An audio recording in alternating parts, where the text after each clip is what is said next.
Okay, folks, and we are live. Welcome to another Sunday Night Futures Live. These weeks just go by so fast. So welcome all. We're going to go over the futures action, which we have opened up now. We're going to go over some of the trades we're planning on putting on this coming week. I'm going to put a list out there. Tesla, Microsoft, Google, Visa, Apple, Facebook, PayPal, Amazon, Twilio. We'll go to some other names as well, but that's the list of names that we plan on trading or possibly trading. We're not going to trade all of these. So we'll go over the charts of some of the most popular. If you want one of these charts reviewed, I'll take 5 out of this list, drop the symbol in there. Again, the symbols are Tesla, Microsoft, Google, Visa, Apple, Facebook, PayPal, Amazon, Twilio.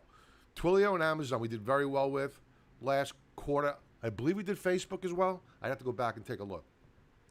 All right. Let's get to it.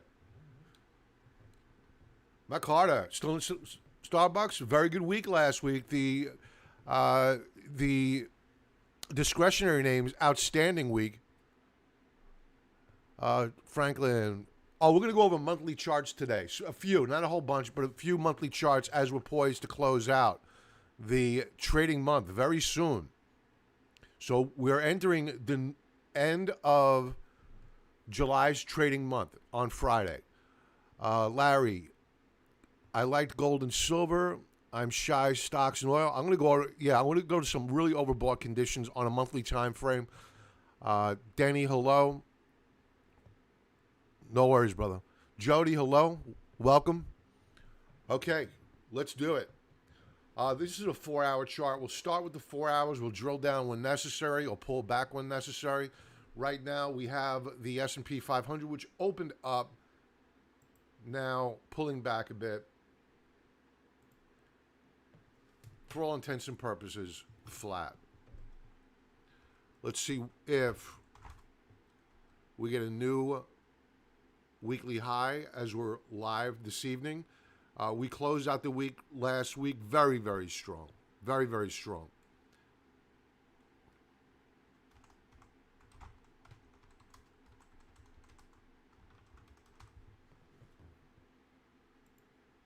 Okay. Mid caps. They opened down, but a big reversal bar here. Let's still go to a 5-minute chart. Look at this reversal bar. First they dropped it, and then big reversal bar. Look at that move.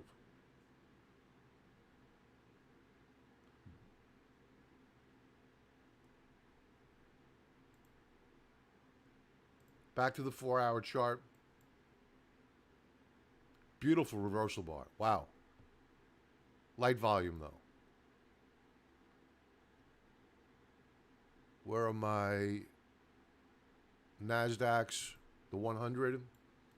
Very powerful week last week. We traded above. We closed above resistance. Now we're doing a retest. Actually, we broke above here. Retest 1, retest 2. Do we get a continuation move up higher on the NASDAQ 100?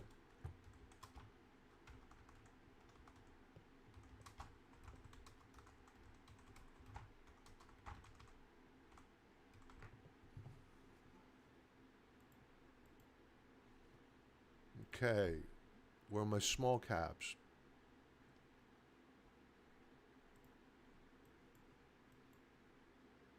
Small caps they're flat. They just went positive.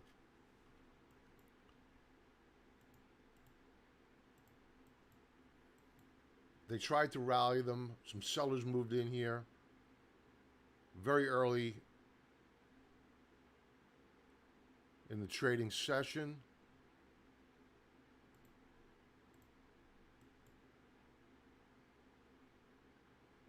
Okay. So the small, for the most part, we're flat. No real volatility here. Let's take a look at the U.S. dollar. Still stuck in this trading range.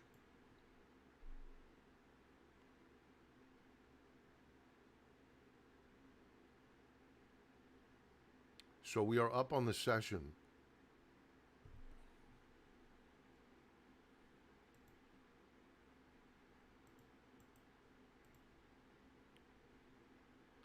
We have a bit of resistance above. Let's take a look at gold.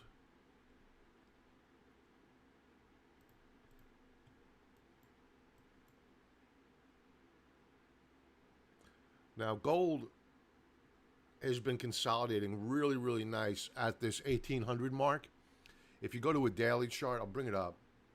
You know, maybe it'll look just as good here. A really nice consolidation within a wedge formation. And we're finding support at the flattened out 20-period moving average. That's a good thing. We're heading into the seasonally strong August period.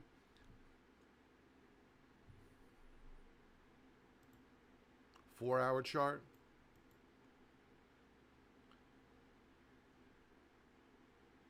I think we could see a move up higher. It's good to see that the dollar is up, but gold is up as well.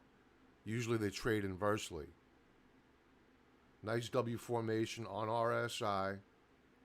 Higher lows. Now we need to see higher highs.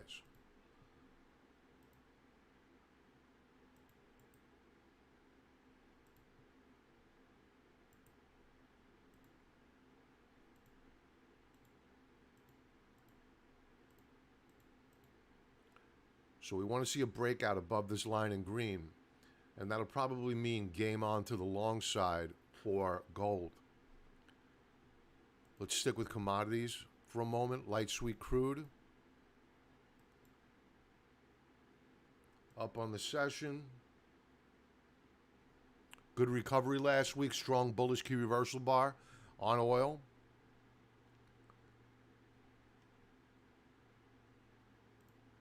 Let's go with, where's my silver? I'm looking at copper. Let's stick with copper. We'll go with silver in a moment. Copper had a beautiful breakout. We mentioned this last Sunday. I mentioned that you're probably going to see a breakout on copper, and we got that breakout. This is a very nice chart. Let's go to a weekly chart. Very, very nice. Last week, bullish key reversal bar. Now what we're looking for, and we're right there. We're looking for a continuation breakout on copper.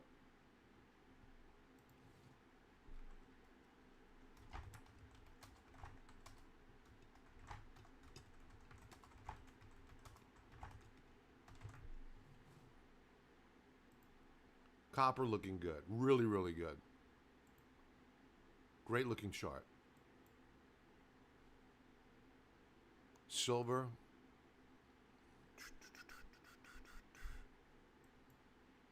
Silver up.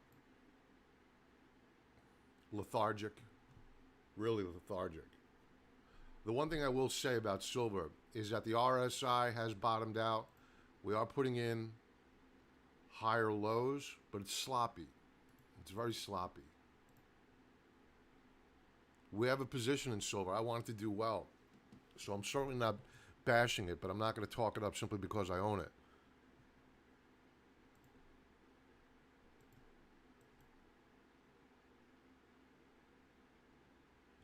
Okay.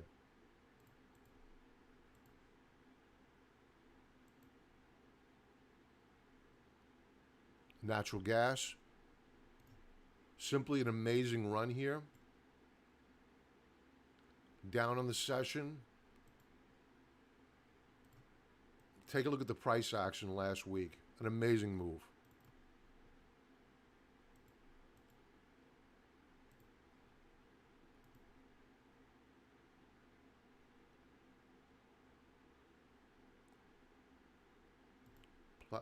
what is this? Palladium? Palladium, yeah.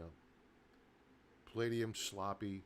These precious metal trades are under a lot of pressure. And they have been for 2 months now.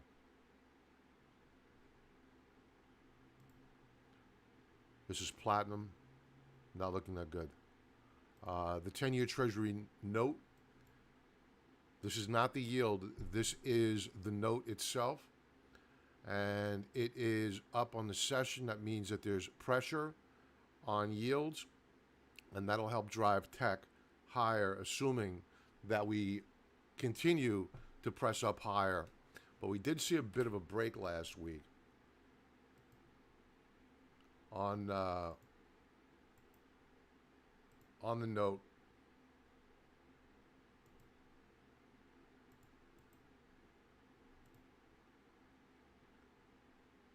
So we'll see whether or not they can hold these gains, or do we break to new lower lows and you see yields drive up higher.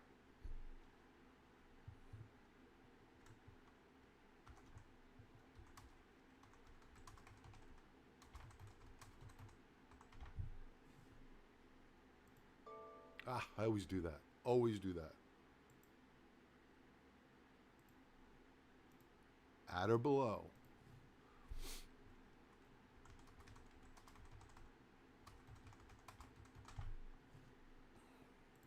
All right, there we go. Good to go. Lumber. I love the people out there. Oh, look, commodity rally's over. Look at lumber. Yeah, look at lumber. Lumber's starting to base here. And this is going to be a buy fairly soon. If not now.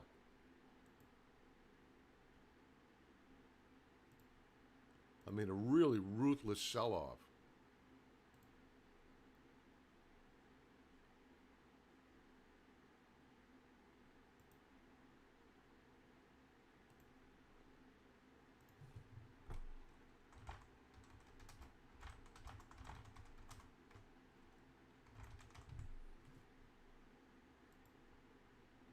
Okay.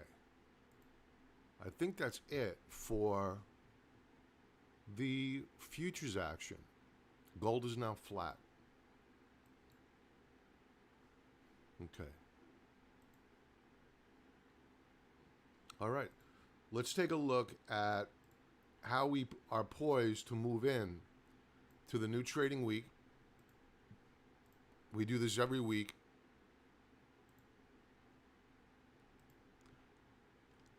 Valuations. Well, first, let's go to comments. Hey, well, how you doing? Abel. Hi, Bob. Can you take a look and analyze the chart of aluminum? If we have time, sure. I have a bunch of charts I need to go over, but if we have time, we'll definitely get to it, Abel. FCX, good copper play. Patrick, hello. You just sent me a text?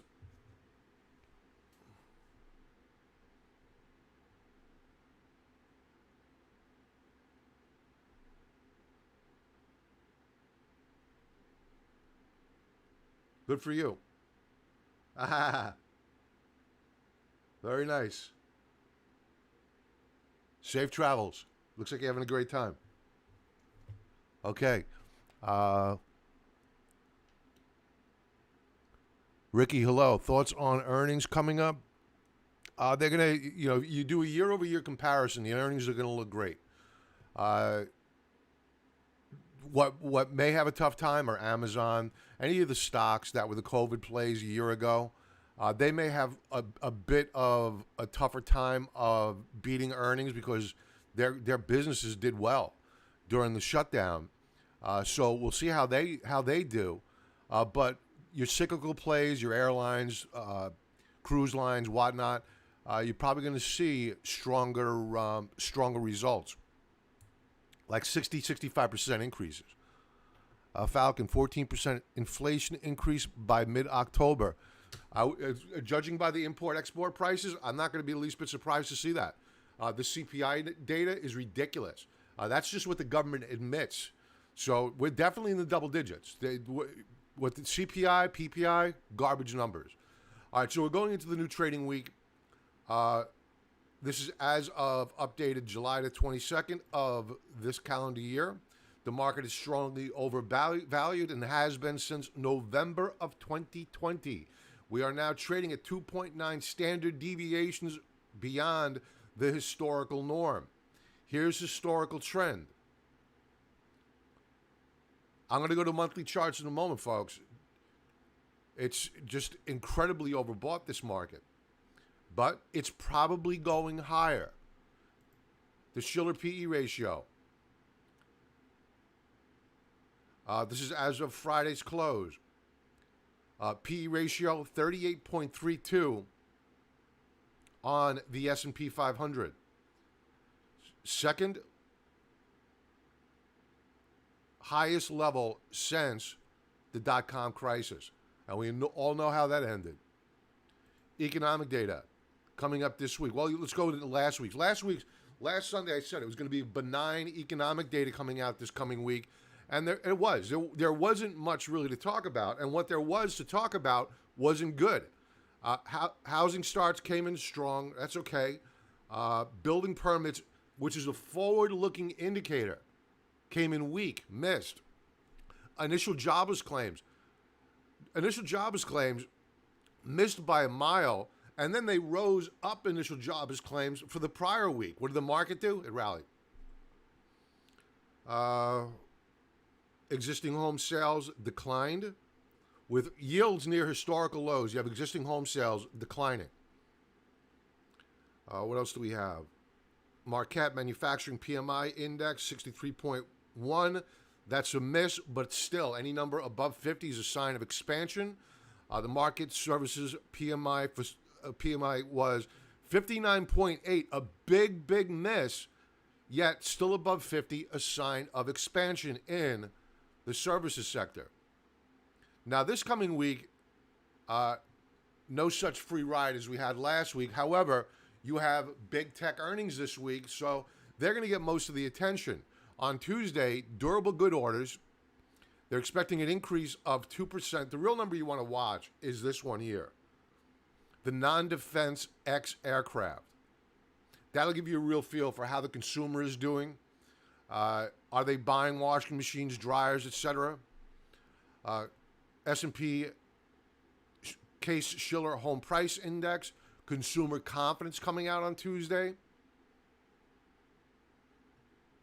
We have the Fed coming out this week. Always fun listening to that rambling of a press conference. Initial jobless claims as we get every Thursday. GDP. Now, this number here can influence the Buffett indicator.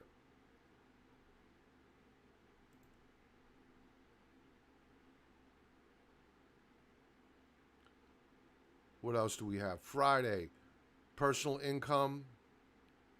They're expecting a decrease. While inflation's going up double digits, they're expecting a decrease. Lovely. So here you have it. The expectation is this.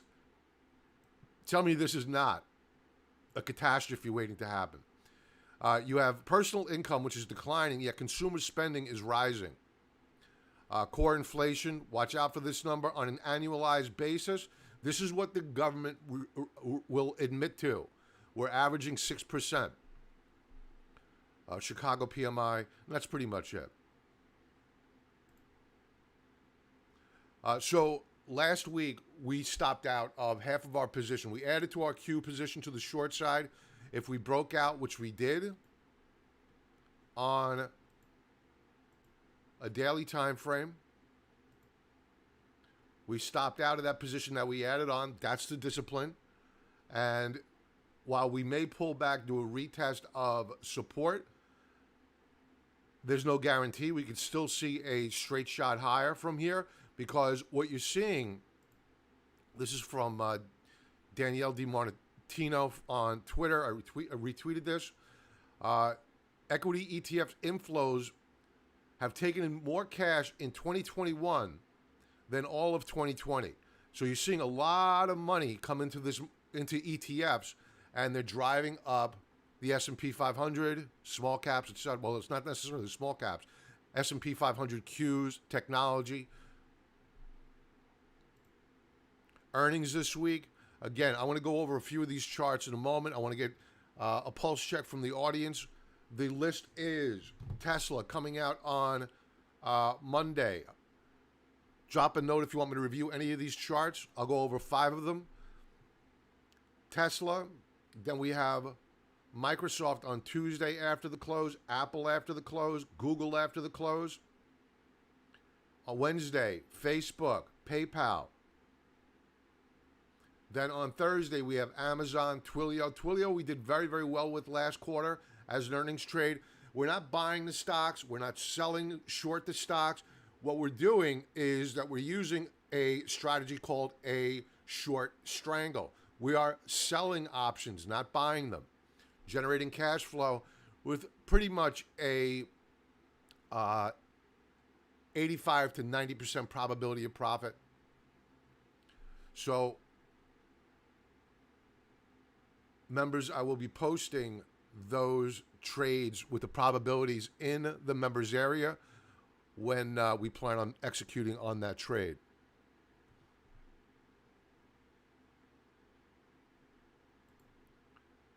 All right, we went over the Qs. Let's take a quick peek at, oh, by the way, quick stat. 179 days without a 5% pullback.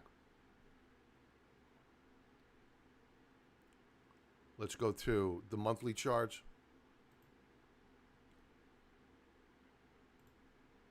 All right, so we have one trading week left to go. A lot can happen here. 10-year yield, a monthly chart. Horrible month so far for the 10-year, down nearly 11% on the month. But if we rally and close back above 13.36, so that's 1.336 on the 10-year Treasury yield. That's probably the bottom for the 10-year. Expected consolidation, expected continuation, move up higher. Ultimately, this is going to be the nail in the coffin for tech stocks. Not at 1.36, 1.336, right? Yeah.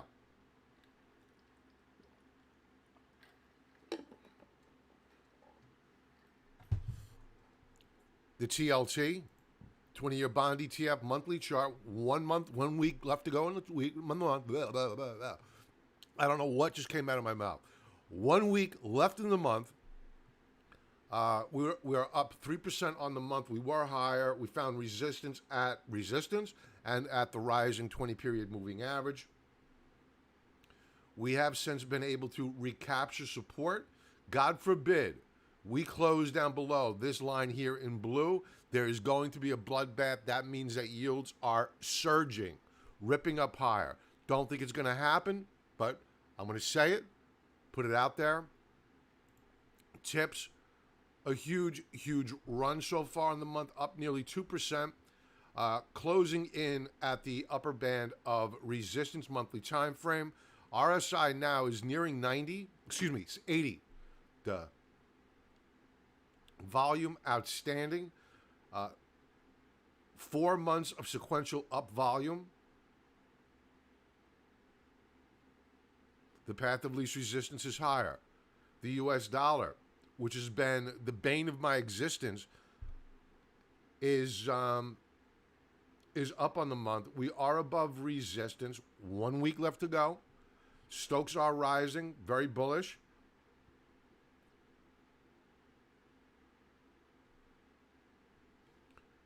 The VIX, believe it or not, with the S&P 500 up 1%. Excuse me, that's not the accurate chart.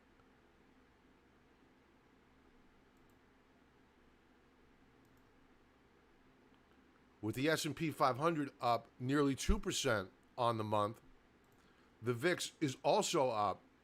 This is not a good sign.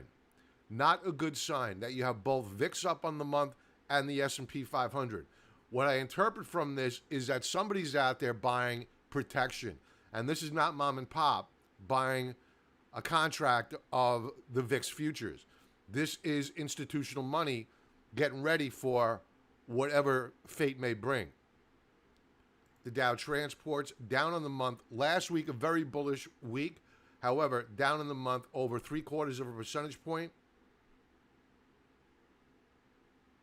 MACD histogram losing momentum. Now, this is an interesting chart. This is the S&P 500. This is a daily time frame, though. And I want to point out over here, this legend, in dotted line here, you have the S&P 500. Orange, the airlines. In brown, technology. In green, you have, I actually have two bank indexes up here. You have the XLF and the BKX. I don't know why I have two up there. And the Dow Transports. Well, the XLF, probably larger caps. I'm not quite sure why I did that. Dow Transports in gray. Now, you can see that on a daily time frame, every sector, with the exception of technology, is for the most part, since late May, been in a downtrend or trading sideways. What's been outperforming somewhat? Your technology sector. But you really need to take a look at the monthly chart to appreciate just how much technology is really driving this market.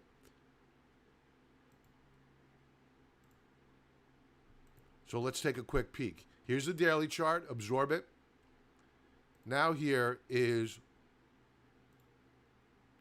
the monthly chart. I'm screwing this up.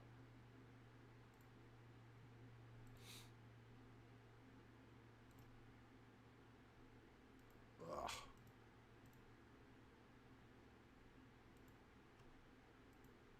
There we go. And here you can see technology is vastly outperforming every sector, and it's vastly outperforming now the S&P 500 in dotted line. So this is a one-hit wonder market at this point in time. The transports were doing quite well. Now they're beginning to lag. Very good week last week. They're probably going to move up higher this week. But everything else, your cyclical names are not generating. They're not moving. Because with the declining yields, there's a perception that the economy is not doing all that well. And they're right. Dow Jones Industrial Average up 1.62% on the month. Bullish key reversal bar. Tues. We are not in normal territory here. This is Alice in Wonderland type stuff. We have breached. We've done it before, but you've always rolled back over and retraced back down to the lower band of support. It's just a matter of when.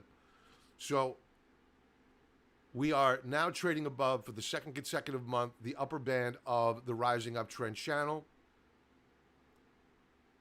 Volume last month was light. This month may become on par with last month. No validation on ultimate oscillator of the new highs. We're seeing lower highs, lower lows. That's a bearish divergence. But RSI is confirming. Stokes are confirming.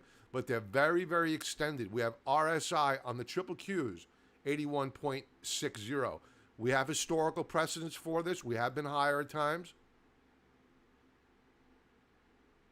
Like back here, 2018. Back here in 2014. Small caps, a very rough month. We're short of the small caps. They're down over 4.25% on the month. Another view of the small caps is relative to the Bollinger Bands. We are still very elevated and still very far beyond the rising 48-month moving average relative to historical norms.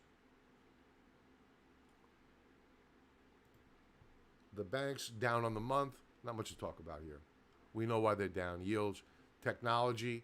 This is going to get resolved probably to the upside. I mean, this is just nuts.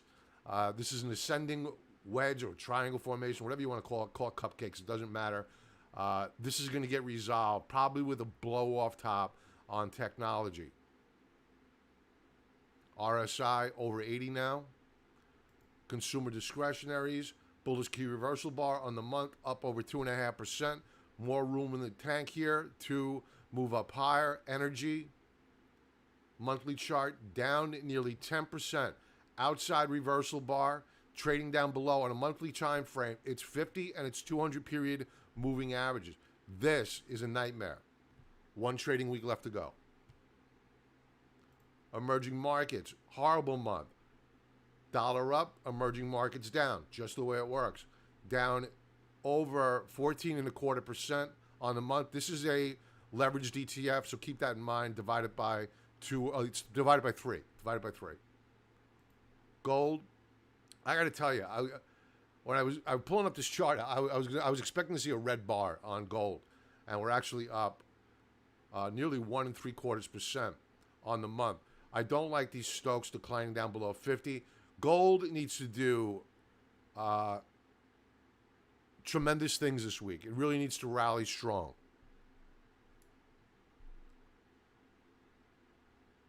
Makara, when will banks reverse and pop back up? When yields move up higher. It's all about the NIM, net interest margins. When yields move up higher, the banks will move up higher. There's a very, very tight correlation there. When yields pull back, and the other thing is that for whatever reason, you have the Fed doing reverse repo. I haven't heard much about it of late. It seems to have died down a little bit. But for whatever reason, these banks, when you get reverse repo, they're lending money to the Federal Reserve rather than lending it out for a higher yield at other banks. And that tells you that the other banks are worried about lending to other counterparties. They'd rather take a lower yield over at the Fed. Read into it what you will. We've been here before. Not much has happened, but it's certainly not a good thing when you have fear in the banking system, when you have other banks that don't want to lend to other banks. That's their business. They do it all the time. The GDXJ, gold mining stocks, very weak month, down over 6.5%. Silver, monthly chart, down over 7.5%.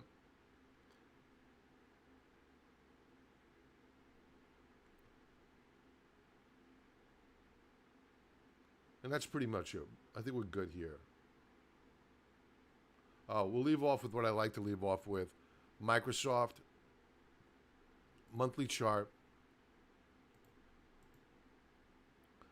So we have Microsoft now extremely overbought on a monthly time frame with RSI 85.80. On a quarterly chart, this is beyond bizarre. RSI 95.55 on Microsoft. It gets better. Yearly chart, RSI 95.47. Houston, we have a problem. Let's do some chart requests. Folks, this is going to be brought to you by our friends over at TrendSpider, automated technical analysis.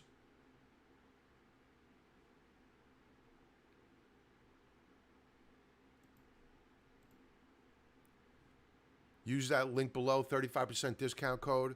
You get seasonality, and you also get automated trend lines as well as a really good scanner and alerts.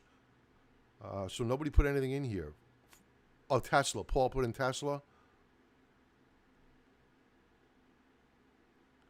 All right, I'm going to pull up a few that I wanted to go over that I plan on most likely trading. Tesla is one of them.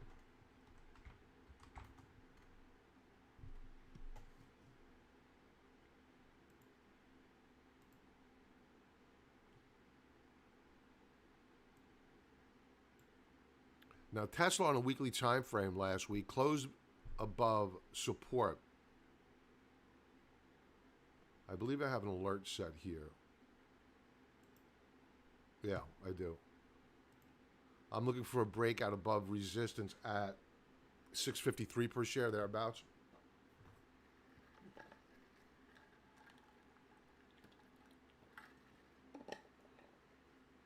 So what we'll do is that I use a probability calculator, and it allows me to identify.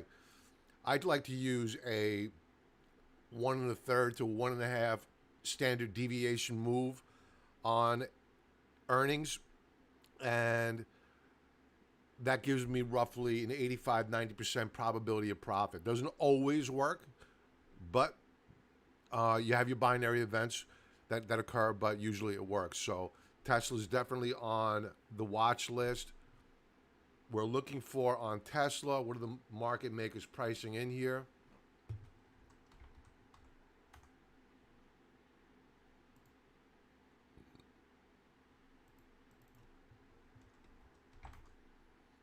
They're looking for about a $44 move in either direction on earnings.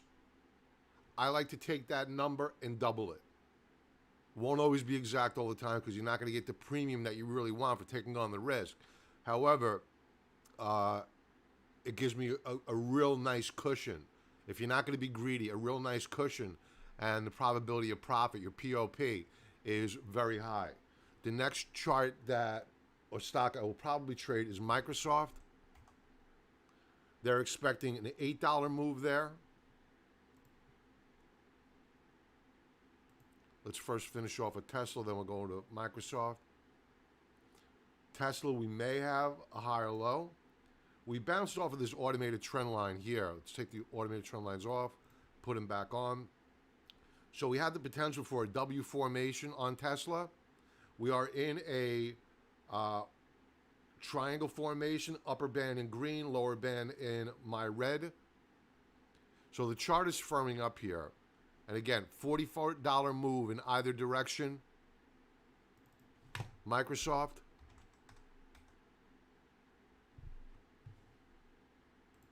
They're expecting an $8 move here on earnings.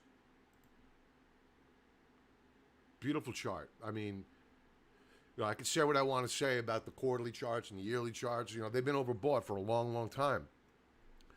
And it looks as though we're heading up higher here.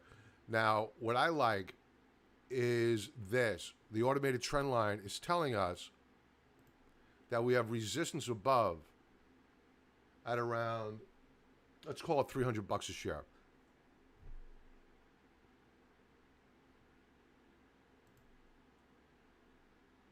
Daily chart. Daily chart, nice move up higher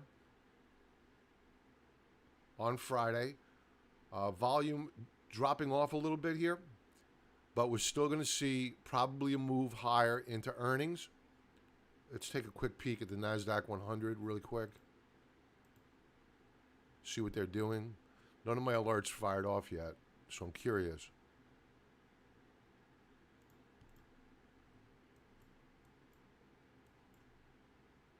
We haven't seen much of a change here.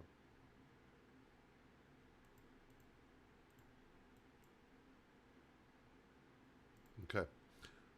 So Microsoft looking strong, bullish, but certainly a trade on earnings. Facebook is another one.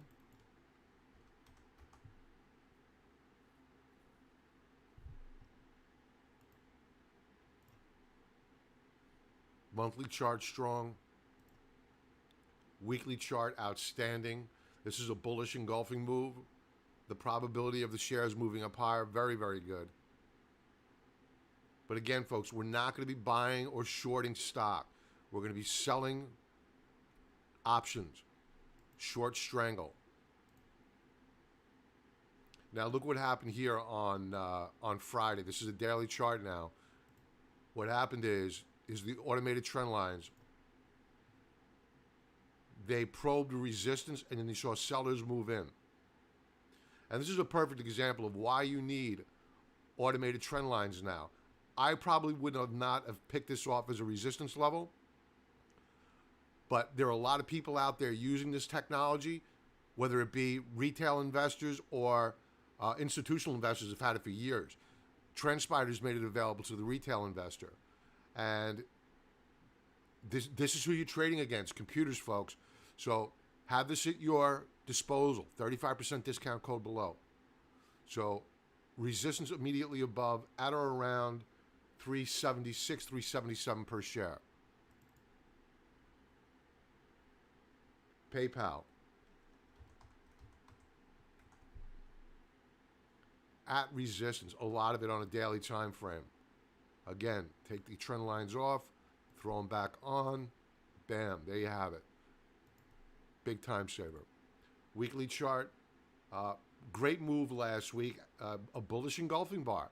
I mean, this is why, it wasn't just because we had a daily breakout on the Tues that I stopped out of that position, on the half position on the Tues. It was also, you take a look at the weekly chart. Look at this outside reversal bar. The probability of a higher high on the week is very, very strong.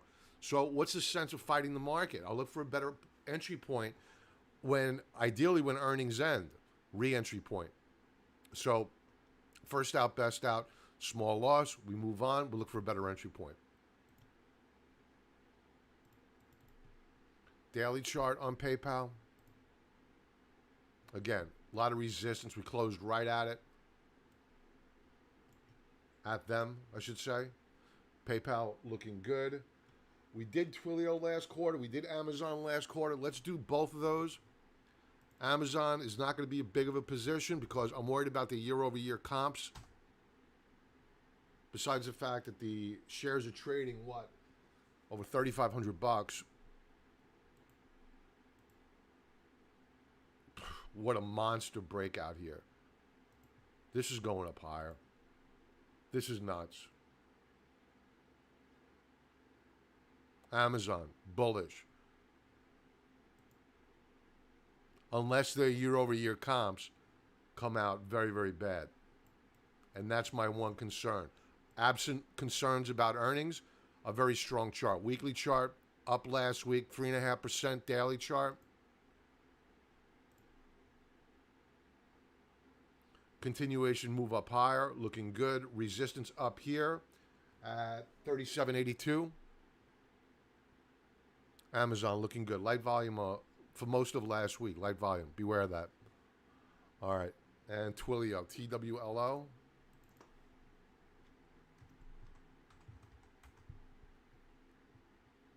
Big breakout on Friday. Actually on Thursday. Retest on Friday.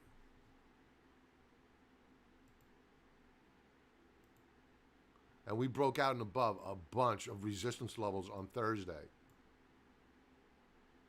Very powerful. Weekly chart. Outside reversal bar. I mean, you see this type of price action, and then you go to this chart by Danielle. Look at the money flows going into ETFs. And that's what's driving up this market right now. In particular, the Tues.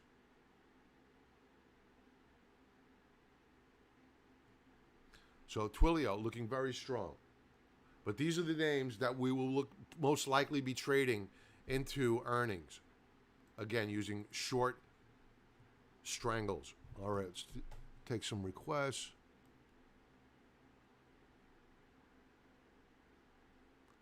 Randy FCX.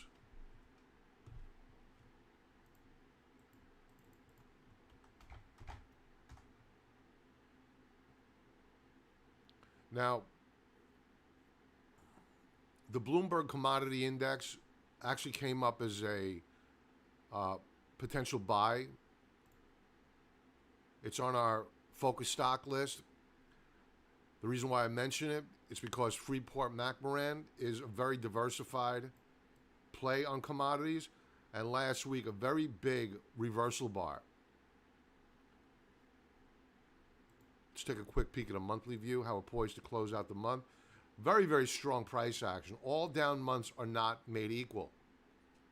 So yes, we're down on the month. However, if we close out the month above 35.72, it's pretty good. I'll take it. We're probably going to consolidate further, long support at 35.72, and we'll probably begin to probe resistance. I think the lows have probably been put in here. Daily chart, 5 sequential up days, nice little rally and a breakout of resistance. Again, automated trend line, pop. There you have, click of a button. What else do we have? Able, Alumina.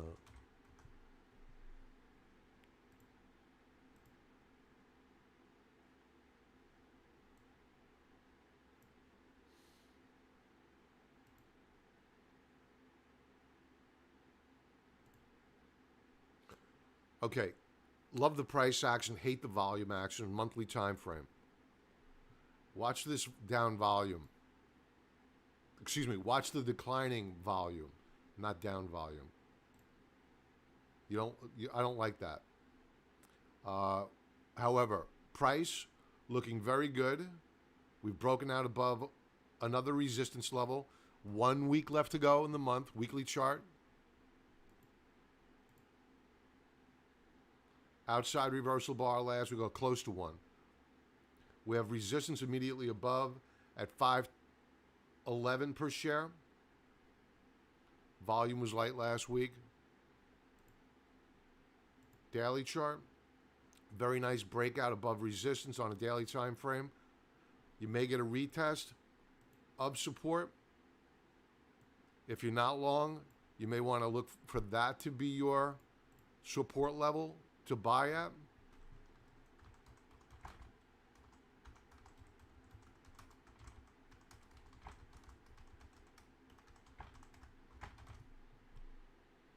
We'll keep that active for a few trading days.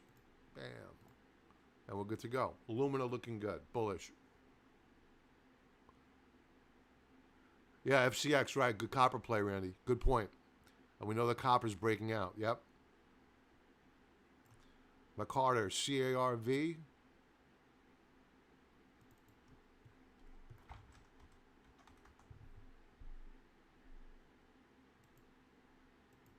Banks. I'm not liking the banks right now.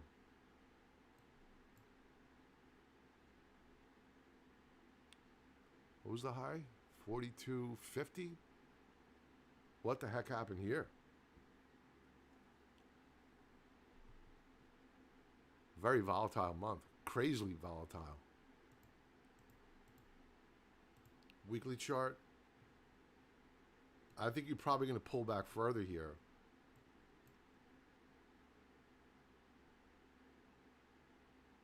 It looks like what they did last week is they closed it, or they tried to defend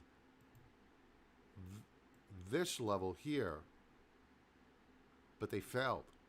1452. That was the high of this week of June the 28th, but it broke. We're probably going lower here.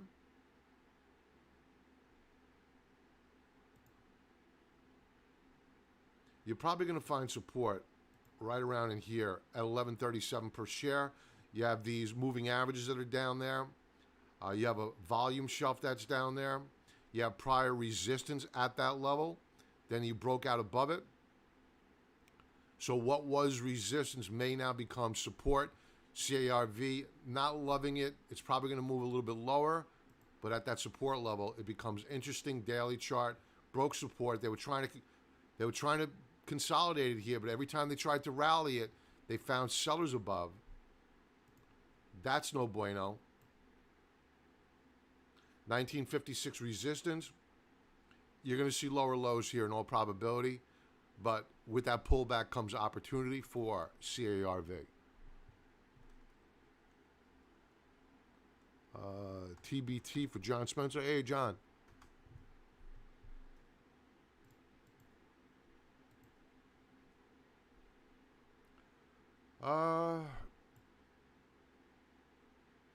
The trend is still up on the TBT. Are we putting in higher lows? You can make that argument. We're off the lows of the month.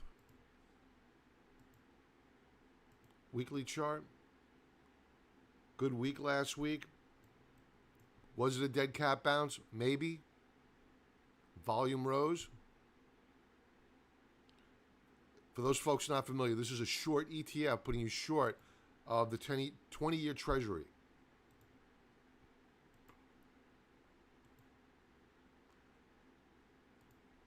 You know, we may be contrarians, but we don't ignore the trend. And the trend is clearly down here.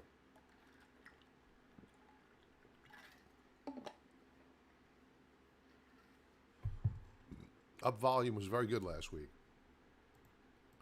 Daily chart. I wouldn't buy it here. I mean, you're right at a resistance level, right just shy of it. Your risk reward is way too high. I would avoid it. FAS. Oh, when yields bottom. I didn't read that last part. Well, sure. Yeah, when yields bottom, you're going to see the TBT rip. When you see the yields bottom, you're going to see the banks rip. And FAS is a good play on being long of the banks, but it's a leveraged ETF for folks out there that are not familiar with it. So the FAS, a good week last week. We are still in a downtrend.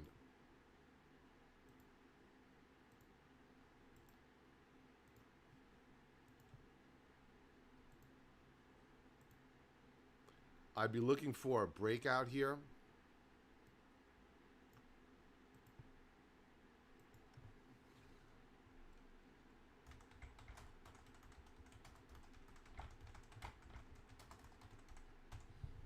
Yeah, so I get what you're saying about yields bottoming and the rotation going into banks and shorting bonds. Yeah, that's going to happen. There's no doubt about it. The question is calling that bottom on yields. That's the $100,000 question. Have we seen the bottom?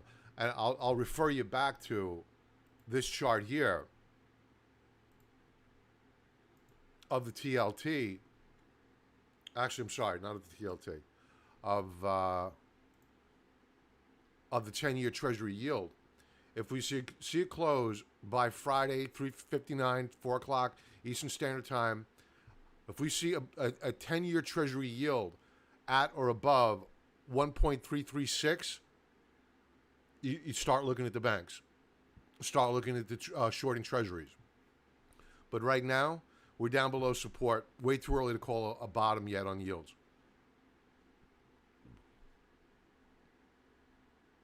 We got a couple of minutes left to go.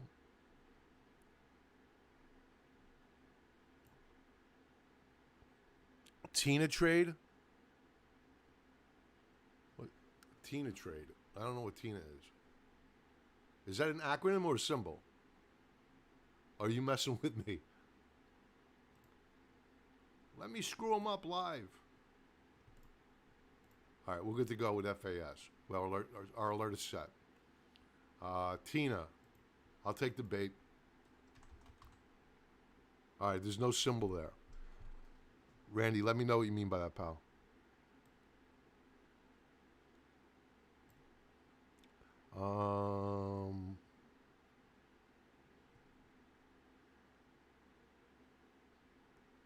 What else do we got here?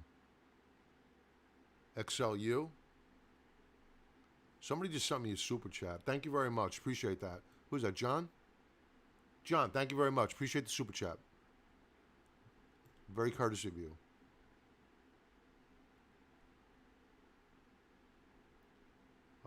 Deck, R-Train.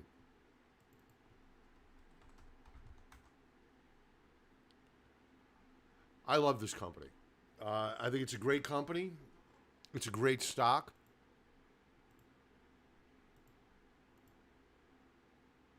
And it's going up higher. I mean, it's gorgeous. The only issue I have is this. Your RSI is at 87.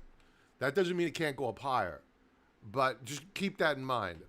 But the thing that I love here is this. A beautiful multi-month consolidation, breakout, continuation move higher. Love it. Daily chart. We're going to have resistance immediately above. And again, folks, automated trend lines. It saves you so much time. Click. Resistance is at 427 per share. 427 per share resistance, daily time frame. Manoj. UNG.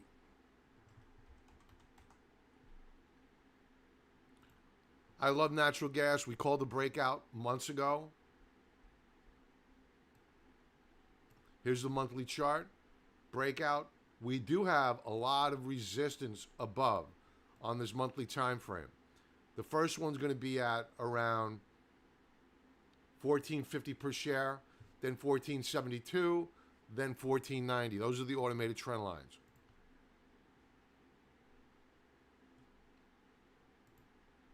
Weekly chart.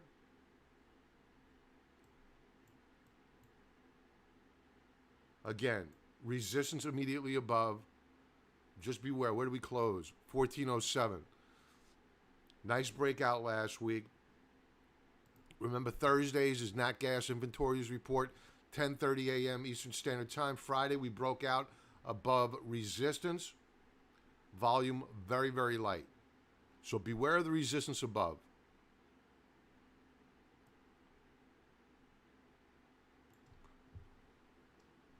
McCarter, thanks for the analysis, Bob. Earnings might rip the sectors apart. Yeah, you could see an sell the news event, even on good earnings reports, no doubt about it.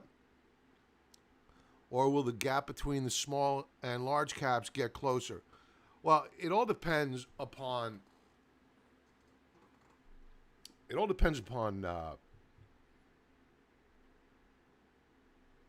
do I put this? Sentiment. It all comes down to sentiment.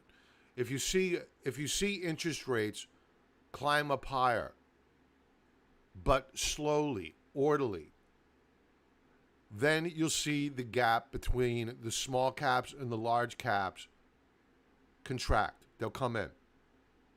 The however for equities is this. If sentiment changes towards the Federal Reserve, and how might that change?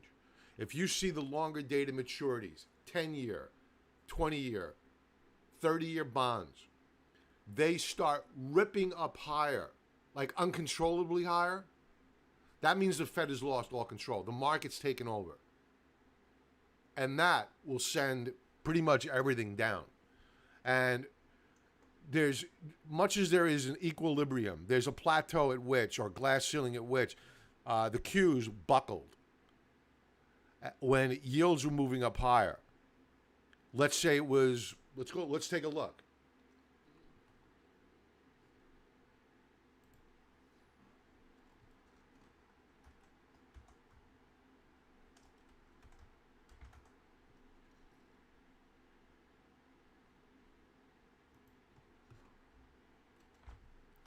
So here's the TNX.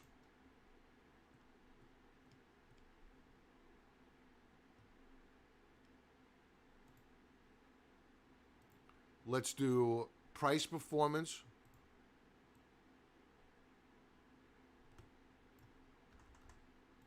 And correlation.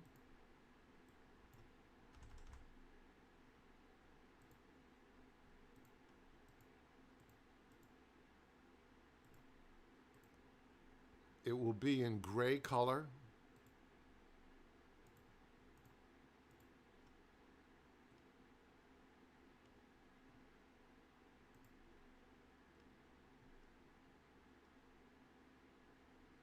So here was the breakdown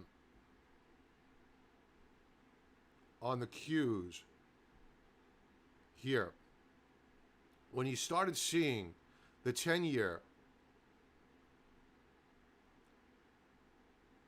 at around 1 point, let's just round it up, 1.7, and the Tues just rolled over. And ever since then, as you saw yields begin to roll over, the Tues began to move up higher. And now there's nearly a positive correlation. We're at the 50 mark. Actually, I'm sorry. There is a negative correlation. I apologize. The zero line is the equilibrium line. I'm so used to Stoke and RSI. So there's a negative correlation between the two. But once you get above 1 point, let's just say 1.7 to round things out on the 10-year yield, Tues go like this. So if you see a skyrocketing 10-year yield, let's face it, I don't care what it is.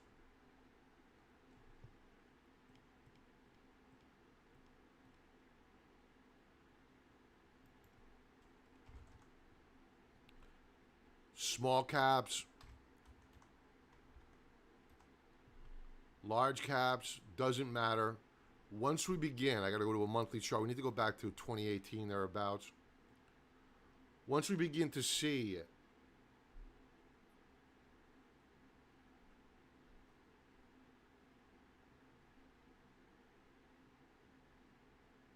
the 10-year at around here. Here's the S&P 500 back in 2019.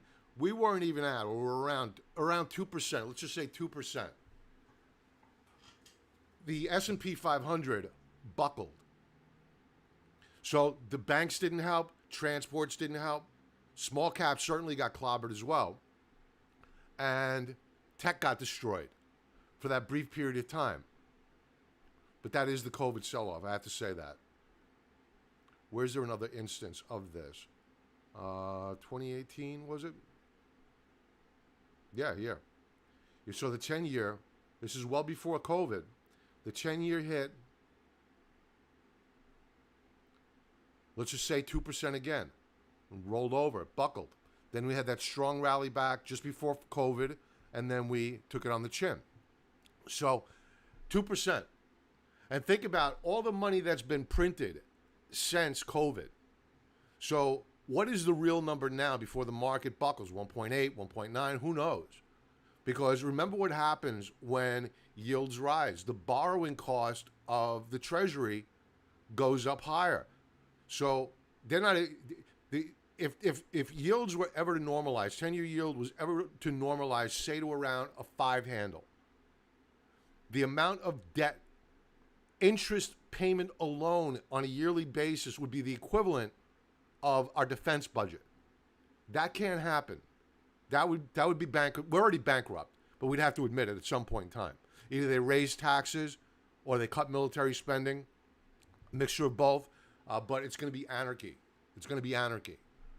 So they can't allow this to really spike up higher. So if you see that spike up higher, uncontrollable, that means the Fed they've lost control. And with that, folks, I'm going to say everybody have a profitable trading week. Thanks for joining in. Smash that like button if you will. Subscribe to the channel and be well. Enjoy the remainder of your Sunday. Talk to you soon.